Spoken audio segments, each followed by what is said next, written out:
السلام علیکم۔ خود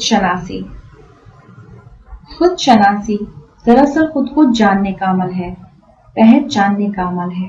خود شناسی خود آگاہی کی ایک منزل ہے، خود سے ایک ملاقات ہے کہ آخر میں کون ہوں، میرا مقصد حیات کیا ہے، خالق کی اس تخلیق کردہ کائنات میں میرا مقام کیا ہے۔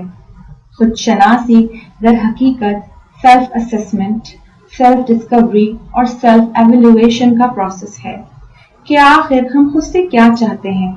یہ ایک فطری عمل ہے جس سے آپ خود کو جانچتے ہیں، اپنے اندر اللہ کی عطا کردہ صلاحیتوں کو دریافت کرتے ہیں، اپنی خوبیوں اور خامیوں سے واقف ہوتے ہیں۔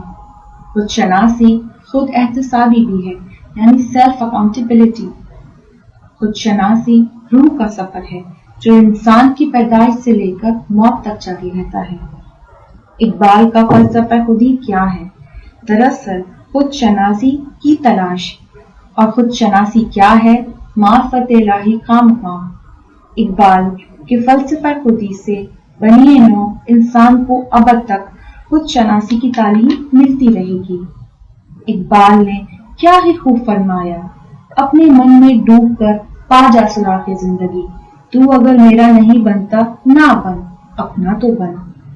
میرے خیال سے جس نے خود شناسی سے خود کو تلاش کر لیا، جان لیا، جانچ لیا، پہچان لیا، گویا اس نے اپنے زندگی کے مقصد حیات کو پا لیا۔